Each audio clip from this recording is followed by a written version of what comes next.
Hello, everybody. This is Ryan from I Try Running Programs, and this is my first weekly update on how the Higdon Advanced One Marathon Training Program is going. As I've alluded to in videos before this, I'm training for the California International Marathon coming up in December. Should kind of the worldwide health situation allow us to run it. But with that in mind, I've completed my first week of training. I will detail and go through some of those runs, not too in depth, but just to give you a feel of what they were like for me, show you some data from Strava, things of that nature. The other thing that I would like to do each week is I'll provide you a list of supplementation that I am taking. Primarily, the supplements that I take are really for recovery, keeping inflammation down, and supporting some of the weight training that I'm doing in supplement to my running. Also, on top of that, I will keep you updated on my weight because I am somebody who is a big believer in that your overall body fat percentage does impact the quality of your performance with running. And I like to use the Navy scale, where essentially you just wrap a measuring device around your navel, around your stomach, essentially, and then around your neck to give you a loose estimation of what your body fat percentage is. So using that kind of measurement scale and process, I've come out at a 17% body fat percentage. My doctor recently saw me for a physical and he estimated using body fat calipers on about 15%. So I think that's relatively in line with one another. So I'll continue to use the Navy scale to track my body fat percentage as I go through the training program, because naturally, as my miles increase, and I continue to lock down my mileage through the training and my diet, that will really, really help, I think, get down to as lean as I want to be for my day-to-day life and also for the marathon in and of itself. So in terms of the training, I think the biggest component as I go into Strava is you can see the first week came out to about 35 miles. That's probably higher, I think, than most people will hit for that week. And I will go into why that was the case for me. But let's just go ahead and jump into the first run. So as I alluded to in my very first video, you can see in Hal's plan, he kind of has it on a Monday to Sunday setup. I do a Sunday to Saturday. It just works for my work schedule and my wife's work schedule. So with that in mind, my first run was an easy run, right at the 3 miles, slightly less than an 8-minute pace. The thing that I want to kind of bring up here, and you're going to see in my training a lot of these dips, these are just stoplights that I'm getting stuck at. So I'm not just stopping to take a break.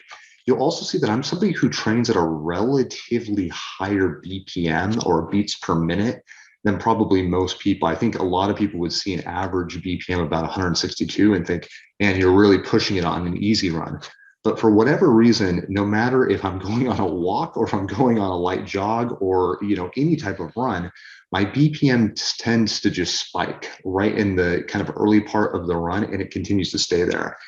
And I think a big component of that is some of the supplementation that I'm taking.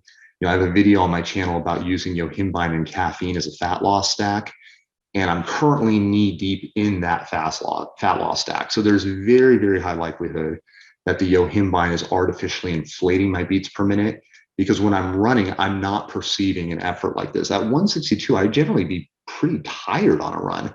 But this was kind of like a leisurely stroll on the beach, it felt like, when I was running. So it's certainly one of those things where I think over time, it's something I'm going to keep my eyes on. And as I get off of yohimbine near the later stages of my training, I would be very interested to see how those beat per minutes change as the training goes on. I would also assume, as many of you know, as you continue to run, your natural heart rate goes down. So I would assume just the ease at which I'm training should also become easier over time as I'm just becoming more and more well-trained. So there's a little bit of give and take there. By taking the yohimbine, I'm probably making some of these efforts harder than they need to be.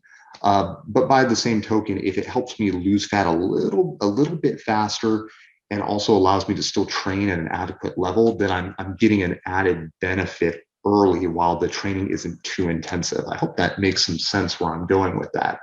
On the second day, it was supposed to be an easier run, but it probably ended up being more like a speed day because I was behind in my work schedule, to be quite honest.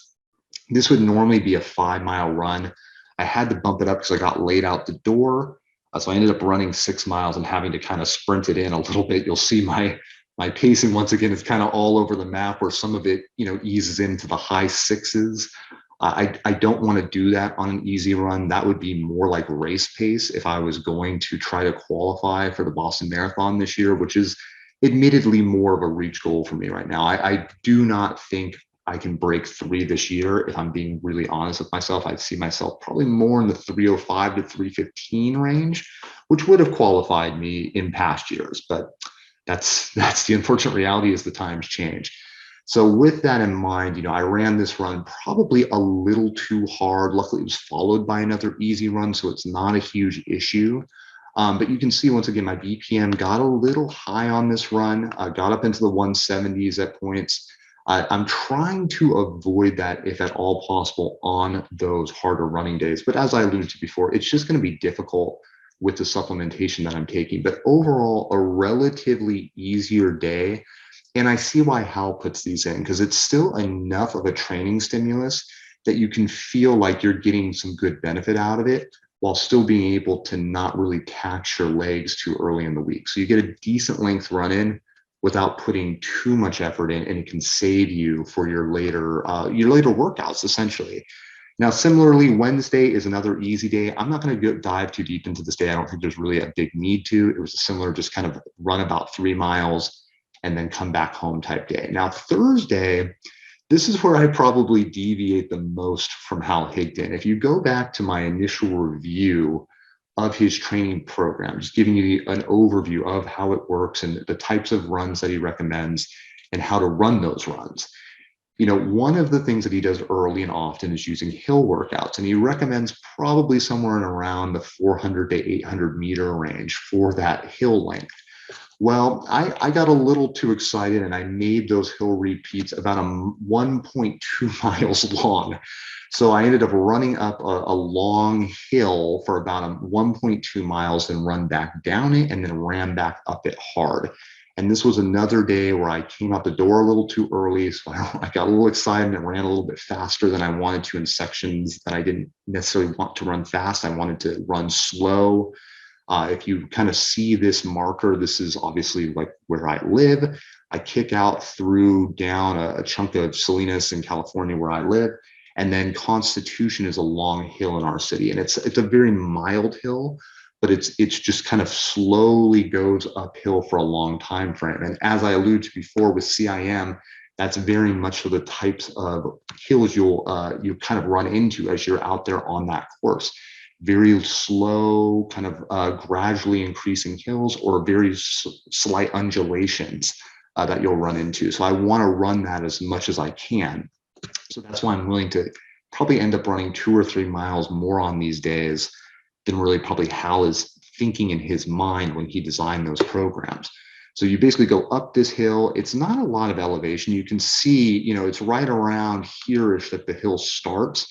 And you're catching maybe over the course of that entire hill, and maybe about 50 to 100 feet of gain. It's not a ton. So the hill is much smaller than he probably wants you to run in terms of its overall elevation gain, but it's just much, much longer in terms of distance. So there's a little give and take there that I'm kind of doing by doing that overall style of run there, I suppose.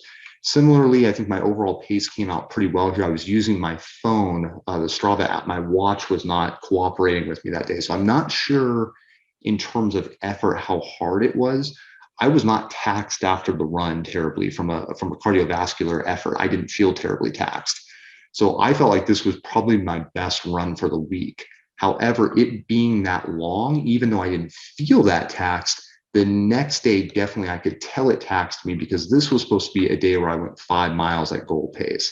So I would hope that on those days I'd be running somewhere 7:15 or faster type pace on those days. And I just did not feel good the minute I got out the door. Now, I'll give you a few excuses why I think that's the case.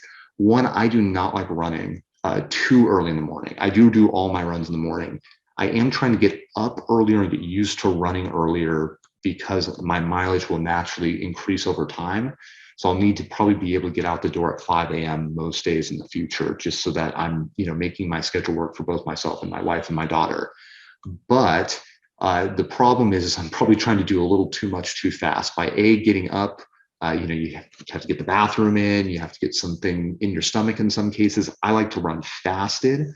I will train with food later in the overall training program. But by and large, I like to run fasted. And with yohimbine, as I'm dosing up, that can increase the potential for nausea. And I'm already kind of predisposed to get nauseous on my runs if I work out too hard, too early in the morning. That's just always been a thing for me. So I think that combination of factors led to a pretty poor effort overall. And so you can see my pace right out the door was just not good. I ran faster, quite frankly, in a lot of the runs earlier that week. And if you look at my pace, it's just all over the map. Some of it's in the high sixes and then it drops into the mid sevens really early. And these weren't just breaks for crossing the street. This one was, but these two were actually points where I was kind of afraid I was going to vomit. So I had to take a little bit of a breather there and just call the run. I knew it wasn't going to be good for me to just force another mile and a half at a slow pace.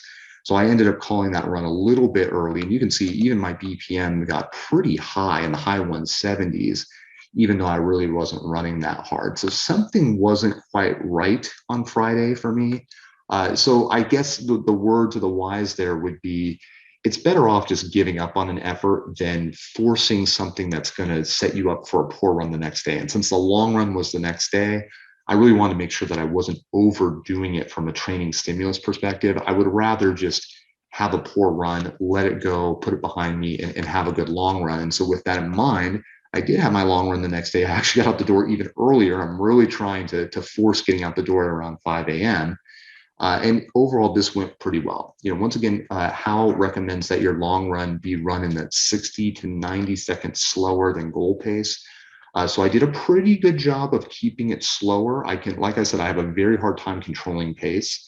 So this is good to see that I ran it at 8:33 and kept it there. That's good for me. And overall, started probably a little faster than I probably would have wanted to and finished a little slower than I would have wanted to, but by and large kept pace. And only the major dips were when I needed to cross streets. Unfortunately, the route that I took would be one that I probably won't run again because I had to cross the street in about 6, 7 different places. That took me out of the flow of the run a little bit.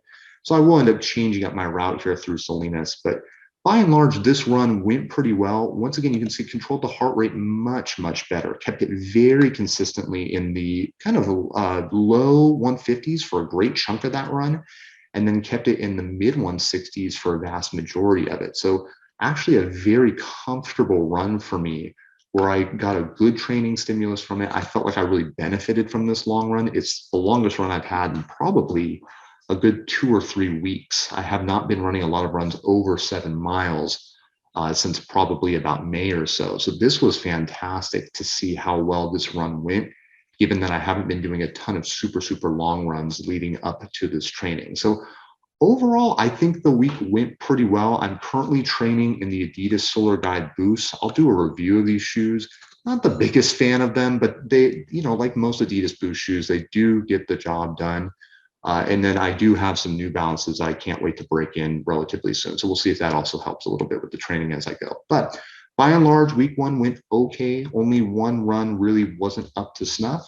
And we'll see how that goes in week two, where I'm really going to focus. Kind of my goals upcoming for this week is continue to get used to getting up out and out the door at about 5 a.m. and just making sure that my stomach gets used to that kind of impact. And then the second biggest thing is, if needed, timing my supplementation a little bit better. If the yohimbine is absolutely not going to work on my speed work days, that can be pushed till later when I go for a walk at work or something like that. I don't need to have my supplementation take away from the quality of training that I'm doing. And that's a little small worry I have in the back of my mind, that maybe I'm getting a little too heavily focused on the fat loss aspect than I am on the actual quality of training. And the quality of training is going to have a far better impact on my marathon than losing 8 pounds is. So overall, a good first week. I will keep you guys updated as I continue to get through the program. And thanks for watching the video.